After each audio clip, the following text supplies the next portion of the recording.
మరి గత నెల రోజుల నుంచి చూస్తూ ఉన్నాం కృష్ణా రివర్ మేనేజ్మెంట్ బోర్డు గురించి.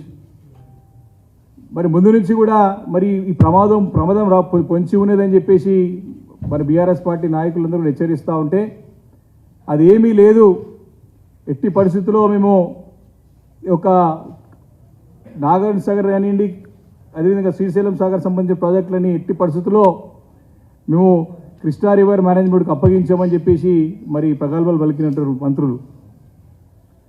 మరి ఈరోజు చూసినట్టయితే మరి నిన్న పెద్ద ఎత్తున మరి ఈఎన్సీ గారు, ఇరిగేషన్ అండ్ చీఫ్ గారు వారే క్లియర్గా ప్రభుత్వం తరఫున ఒప్పుకున్నామని సంతకం చేసామని చెప్పేసి కూడా ఈ యొక్క మేనేజ్మెంట్ బోర్డులకి ఈ నిర్వహణ అంతా కూడా ఈ ప్రాజెక్ట్ అన్నిటి కూడా దాని కిందకి అప్పగిస్తామని చెప్పేసి కూడా నిన్న వారు స్టేట్మెంట్ చేయడం చూసినాం నిన్న. అయితే ఈ కాంగ్రెస్ క్యాబినెట్లో వాస్తవానికి చూసినట్టయితే ఆంధ్రప్రదేశ్ కర్ణాటక ఏజెంట్లుగానే ఉన్నారు తప్ప వారు నిజంగా తెలంగాణ ప్రజల యొక్క మనోభావాలు, తెలంగాణ ఒక ప్రయోజనాల కోసం కొట్టాడే నాయకులు కూడా తక్కువ కనపడుతూ ఉన్నారు. మరి ఈ నదీ జలాలపై హక్కులనంతా కూడా మరి కాలరాస్తూ మరి తీసుకునే నిర్ణయం తెలంగాణ రాష్ట్ర ప్రజలు ముఖ్యంగా మరి మహబూబ్ నగర్, మరి నల్గొండ, ఖమ్మం ప్రజలకి శాపంగా మారబోతుందని చెప్పేసి నేను సందర్భంగా మనవి చేస్తా ఉన్నాను. మరి దీన్ని రాష్ట్ర ప్రయోజనాలు శాశ్వతంగా మరి ఈ యొక్క రాష్ట్రాలకి తాకట్టు పెట్టడమే అని స్పష్టంగా అర్థమవుతా ఉన్నది. మరి దీని గురించి గత నెల జనవరి 17 రోజే మరి దీనిపైన మినిట్స్లో కేంద్రంలో జరిగినటువంటి మరి యొక్క బోర్డు మేనేజ్మెంట్ బోర్డులో జరిగినటువంటి మీటింగ్లో మరి మినిట్స్లో ఒప్పుకున్నారని చెప్పి ఆ రోజు స్పష్టంగా మా నాయకులు అడిగితే అలాంటిది ఏమీ లేదు, మీరు అనవసరంగా దుష్ప్రచారం చేస్తున్నారు, మా పైన ఆరోపణలు చేస్తున్నారు, అది పచ్చి అబద్ధం అని చెప్పి మరి ఇరిగేషన్ శాఖ మంత్రి ఉన్నటువంటి ఉత్తమ్ కుమార్ రెడ్డి గారు ఆరోపణ చేయకుండా కాకుండా ఈ యొక్క 2 ప్రాజెక్టులని అప్పగింతకు అంటే కేఆర్ఎం కృష్ణా రివర్ మేనేజ్మెంట్ బోర్డుకి అప్పగించడానికి ఒప్పుకునేది లేదని చెప్పి డైరెక్ట్ వారు పేపర్ స్టేట్మెంటే మరి ఇవ్వడం జరిగింది. వాళ్ళే క్లియర్గా మాట్లాడి దాంట్లో స్పష్టంగా వారు దీన్ని ప్రెస్కి కూడా మరి రిలీజ్ చేయడం జరిగింది. మరి ఈరోజు ఎక్కడ పోయినారు మేము అడుగుతా ఉన్నాం. మరి ఒక ఇరిగేషన్ మినిస్టర్ గారు ఎక్కడ నిద్రపోతా ఉన్నారు, ముఖ్యమంత్రి గారు దీనిపైన ఏం సమాధానం చెప్తారు? వారి యొక్క రివ్యూ మీటింగ్లో కూడా ఇలాంటివి చేసే ప్రసక్తే లేదు, అవసరం అనుకుంటే అందరం కూడా కలిసిపోయి కేంద్రంతో పోరాడతామని చెప్పేసి ఒక మాట కూడా మన పేపర్లో చూసిన సంగతిని గుర్తు చేస్తూ ఉన్నాను.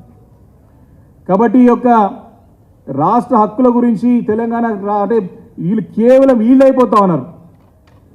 మనకు అన్కండిషనల్గా వాళ్ళు కేవలం ఒక హక్కులని వారికి అప్పయ్యే ముందు ఇలాంటి యొక్క షరతులు లేకుండా గతంలో విధించినటువంటి ఏవైతే చాలా మటుకి మనం కండిషన్స్ పెట్టాం, అప్పుడు ఖచ్చితంగా కండిషన్స్ ఫుల్ఫిల్ చేయమని రిక్వెస్ట్ ఫైట్ చేసినాం.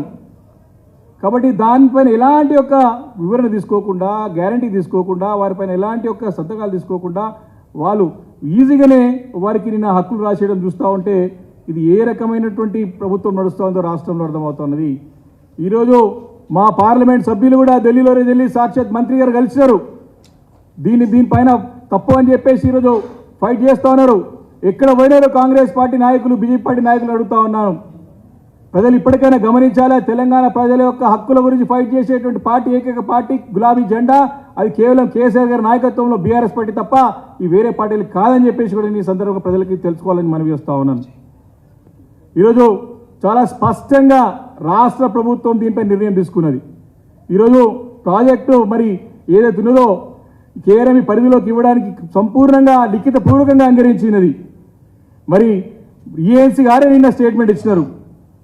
ఇది ప్రజల నుంచి వ్యతిరేకత వస్తుందనే ఉద్దేశంతో కేవలం ఒక అధికారితో లెటర్ ఇప్పించేసి ఆ లెటర్ ప్రెస్కి రిలీజ్ చేసి మేము కూడా మరి ఏమో కేంద్రాన్ని అడుగుతున్నాము, ఈ బోర్డుని అడుగుతున్నామని చెప్పేసి ఒక నామమాత్రంగా ఒక లెటర్ రాసి మరి ప్రజల నుంచి వ్యతిరేకత రాకుండా మరి ఒక లెటర్ని నామమాత్రంగా చేసినారు. కాబట్టి ఇది మామూలుగా ఆషామాషి తీసుకున్న నిర్ణయం కాదు, పరిణామం కాదు. కర్ణాటక, ఆంధ్రప్రదేశ్, మరోవైపు కేంద్రం ఈ ముగ్గురు పక్కగా వేసిన ప్లాన్లో ఈరోజు రాష్ట్ర ప్రభుత్వం, ఎందుకంటే అనుభవం లేదు, వీళ్ళకి అనుభవం లేని నాయకులు రాష్ట్రాన్ని పాలిస్తున్నారు. ఈరోజు కాబట్టి ఈ ఆ ఒక ప్లాన్లో వీళ్ళు బలైపోయినారు, ఆ ఉచ్చులో వెళ్ళిపోయినారు. వాస్తవానికి ఇక్కడ కాంగ్రెస్ పార్టీ తెలంగాణలో గెలిస్తే ఇక్కడికంటే ఎక్కువ పండుగ ఆంధ్రప్రదేశ్ రాష్ట్రంలో జరుపుకున్నారు నాయకులు కర్ణాటకలో జరుపుకున్నారు. ఎందుకంటే కాంగ్రెస్ పార్టీ తెలంగాణ రాష్ట్రం గెలిస్తే తెలంగాణ కంటే ఎక్కువ లాభం ఆంధ్రప్రదేశ్కి అవుతుందని చెప్పేసి వాళ్ళు ప్రచారం చేసుకున్నారు. ఇక్కడ వచ్చి మూటలిచ్చి టీఆర్ఎస్ పార్టీ ఓటమికి ప్రత్యక్షంగా కారకులైనారు. ఈరోజు ఈ నిర్ణయం ద్వారా అర్థమవుతా ఉన్నది ఇది ఎవరికి నష్టం ఎవరికి లాభం ఒక్కసారి మరి ఆలోచన చేయాల్సిన అవసరం ఉందని చెప్పేసి కూడా నేను ఈ ప్రభుత్వంలో ఉన్న పెద్దల్ని నేను అడుగుతా ఉన్నాను. ఈరోజు అదే కాదు, ఈ రెండు రాష్ట్ర నాయకులతోని అంటే వీళ్ళంతా కూడా ఆంధ్రప్రదేశ్ కర్ణాటక రాష్ట్రానికి ఏజెంట్గా ఉన్నారు. ఈ నాయకులందరూ కూడా వారి ప్రయోజనాల కోసమే పనిచేస్తున్నట్టు కనిపిస్తుంది తప్ప, ఎందుకంటే కృష్ణా జలాల్లో వాటా గురించి మొదటి నుంచి కూడా పోరాటం జరుగుతూనే ఉన్నది. తెలంగాణ రాష్ట్ర సాధనకై ఏ రకంగా పోరాటం జరిగినదో ఆది నుండి కూడా గతం నుంచి కూడా ఈ కృష్ణా జలాల గురించి పోరాటం జరుగుతూనే ఉన్నది. అటు కర్ణాటక ఇటు ఆంధ్రప్రదేశ్తో మరి వాటా గురించి మరి ఫైట్ చేస్తూ ఉన్నాం. మాకు దాంట్లో మా వాటా మాకు రావాలని ఫైట్ చేస్తూ ఉన్నాం. దీంట్లో కేంద్రం జోక్యం చేసుకొని మరి ఒక బోర్డు ద్వారా మన పైన పెత్తనం చేయడానికి చేస్తున్న ప్రయత్నాన్ని 10 సంవత్సరాలుగా ప్రయత్నం చేస్తూనే ఉన్నారు. ఈ పంచాయతీని పేచీని చూపి మేము మీ పరిష్కారం చేస్తామని చెప్పేసి మరి కేంద్రమే నేరుగా జోక్యం చేసుకొని అధికారాన్ని తన చేతుల్లో పెట్టుకోవడానికి మొదటి నుంచి ప్రయత్నం చేస్తున్న సంగతిని గుర్తు చేస్తా ఉన్నా. దీన్ని గతంలో మరి కేసీఆర్ గారి నాయకత్వంలో గట్టిగా తిప్పికొట్టినది. మరి ఇన్ని రకాలుగా ఒత్తిళ్లు వచ్చినా రాష్ట్రంలో మరి పార్టీ మా కేసీఆర్ గారి నాయకత్వంలో బీఆర్ఎస్ పార్టీ అధికారంలో ఉన్నంత కాలం, కేసీఆర్ గారు ముఖ్యమంత్రికి ఉన్నంత కాలం తలగ్గలేదు. రాష్ట్ర ప్రయోజనాలే మరి పరమావధిగా పనిచేసిన రోజు మన గతంలో ముఖ్యమంత్రి కేసీఆర్ గారు.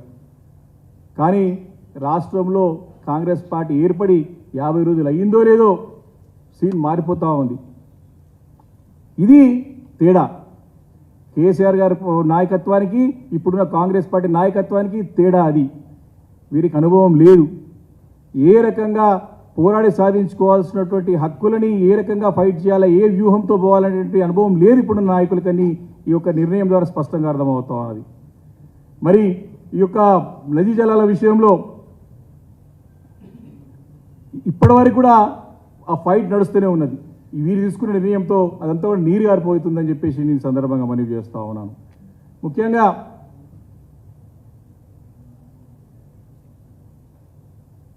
ఒకటి ఈరోజు స్పష్టంగా అర్థమవుతుంది ఏముందంటే వీరి యొక్క అనుభవరాహిత్యం వల్ల రోజు రోజుకి తప్పుడు నిర్ణయాలతోని రాష్ట్రం యొక్క హక్కులని ఏ రకంగా కోల్పోతుందని చెప్పేసి ఈ సందర్భంగా నేను మనవి చేస్తూ ఉన్నాను.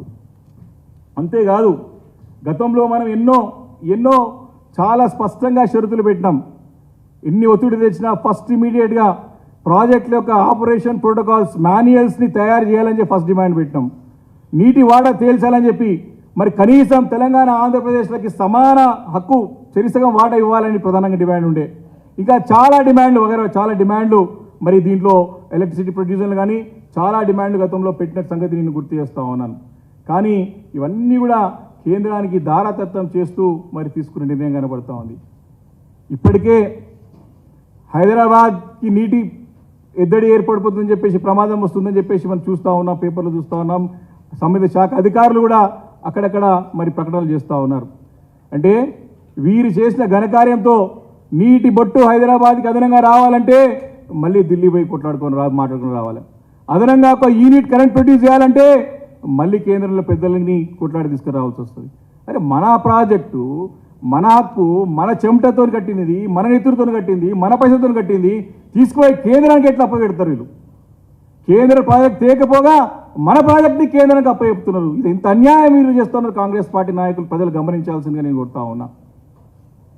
వారి చిన్న వారి యొక్క అడ్జస్ట్మెంట్ కోసానికి, వారి కోరికల కోసానికి, వారి అడ్జస్ట్మెంట్లు, వారి అండర్స్టాండింగ్ కోసానికి ఈరోజు ప్రజల యొక్క హక్కులని మరి వారు తాకట్టు పెడుతున్నారని చెప్పి సందర్భంగా నేను మనవి చేస్తూ ఉన్నాను.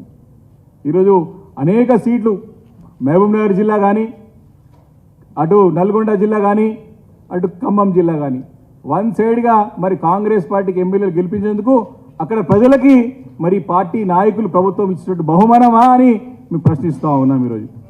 ఈరోజు తెలంగాణ ప్రయోజనాల కోసం పోరాడే పార్టీ కేసీఆర్ గారి నాయకత్వంలో గులాబీ జెండా బీఆర్ఎస్ పార్టీ. లేకుంటే మరి ఇప్పటికైనా సరే వాళ్ళ పక్షాల నుండి పోరాటం చేస్తానికి మేము సిద్ధంగా ఉన్నాం. కాబట్టి ఎంత నష్టం జరుగుతుందో ప్రజలకి వివరించి, తప్పకుండా రాబోయే రోజుల్లో వివరించి చెప్పి ప్రజలను చైతన్యపరుస్తామని చెప్పి మనం చేస్తా ఉన్నాను. కాబట్టి ఇంకేమేమి నిర్ణయాలు తీసుకొని ఇంకేమేమి ప్రజలకి ఇబ్బందికర పరిస్థితులు చెప్తారో ఒకసారి మరి ప్రజలందరూ కూడా అయోమయంలో ఉన్నారు. వీరు తీసుకునే నిర్ణయం వారికి తెలియదు, తీసుకునే నిర్ణయం వాళ్ళేమో ఒప్పుకోలేదని ఒక దాంట్లో చెప్తారు. మళ్ళీ క్లియర్గా ఇప్పుడేమో క్లియర్ కట్గా వారు స్టేట్మెంట్ ఈఎన్సీ గారు స్టేట్మెంట్ చేయడం జరుగుతూ ఉంది. కాబట్టి ఇలాంటి షరతులు లేకుండా, డిమాండ్ పరిష్కరించకుండా మరి కృష్ణా రివర్ మేనేజ్ బోర్డుకి అప్పగించడాన్ని బీఆర్ఎస్ పార్టీ తీవ్రంగా వ్యతిరేకిస్తున్నది. దీనిపైన ఇప్పటికే కేంద్ర మంత్రి షెకావత్ గారికి ఎంపీలందరూ కూడా లిఖితపూర్వకంగా ఇవ్వడం, వారికి రిప్రజెంటేషన్ ఇవ్వడం జరిగింది. దీనిపైన పార్లమెంట్ కూడా ఫైట్ చేస్తాం, రాష్ట్ర స్థాయిలో కూడా ఫైట్ చేస్తాం. దీనిపైన సమాధానం చెప్పాలి. వారి సమాధానం చెప్పలేక, ఇరిగేషన్ శాఖ మంత్రి గారు కానీ ముఖ్యమంత్రి గారు సమాధానం చెప్పలేక అక్కడ అధికారులతో ఈరోజు చెప్పి ప్రెస్ ఇచ్చే ప్రయత్నం చేస్తూ ఉన్నారు. కాబట్టి ఇంత దౌర్భాగ్య పరిస్థితికి 50 రోజుల్లో దిగజారిపోయినారంటే దేనికి సంకేతం ఇది అని ప్రశ్నిస్తూ ఉన్నాం. కాబట్టి స్పష్టంగా దీనిపైన మరి డెఫినెట్గా ముందుకు వచ్చి మరి ఉత్తమ్ కుమార్ రెడ్డి గారు ఈ యొక్క శాఖ నిర్వహిస్తున్నారో దానికి సమాధానం చెప్పాలి. మీ సమ్మతితోనే ఇది అవుతున్నదా? షరతులు మీరు ఒప్పుకున్నారా? ఇలాంటి కండిషన్స్ లేకుండా ఒప్పుకున్నారా? ఎలాంటి సమస్య పరిష్కరించకుండా ఒప్పుకున్నారా? ఈ రాష్ట్రానికి ఎంత నష్టం వాటిల్లుతున్నది? దీనిపైన సమాధానం చెప్పాల్సినటువంటి అవసరం ఉందని చెప్పేసి మేము డిమాండ్ చేస్తూ ఉన్నాం. కాబట్టి ఈరోజు స్పష్టంగా ఏదో ఇంద్రవెల్లిలో పోయి పార్లమెంట్ ఎన్నికల గురించి ప్రచార సభ కాదు, దీన్ని రాష్ట్ర ప్రజల హక్కులని మరి కాపాడే ప్రయత్నం చేయాలి ముఖ్యమంత్రి గారు. ఇది డిఫరెన్స్. కేసీఆర్ గారికి ఇతర నాయకులు ఉన్నటువంటి తేడా ఇది. ఈరోజు వారికి అనుభవం లేదు. ఎప్పుడు కూడా అనుభవం అంటే రాష్ట్రాన్ని నడిపించినట్టు అనుభవం కానీ, మంత్రిగా పనిచేసినట్టు అనుభవం కానీ దాదాపు ఇప్పుడున్నటువంటి క్యాబినెట్ ఎవరు కనపడతలేదు. కాబట్టి వారు ఏదో ఉందాతో ఏదో ప్రజలకు వెళ్ళి మేము అందుబాటులో ఉన్నాం, అందరికి కలుస్తామని కాదు. ఎంత అకౌంటబిలిటీ, ఎంత యాక్సెసిబిలిటీ కాదు, how far your accountable the people of Telangana అనేది చాలా ముఖ్యమని చెప్పేసి మేము ఈరోజు ప్రభుత్వాన్ని హెచ్చరిస్తూ ఉన్నాం. కాబట్టి దీనిపైన సమాధానం చెప్పాలా. భవిష్యత్తులో తెలంగాణను ఎడారిగా మార్చేటువంటి మరి ఏవైతే కుట్రలు పడుతూ ఉన్నారో అటు కర్ణాటక కానీ ఆంధ్రప్రదేశ్ కానీ కేంద్రం కానీ దాన్ని తిప్పికొట్టాలంటే మరి అనుభవం నాయకుడు కేసీఆర్ లాంటి నాయకుడి యొక్క సూచనలు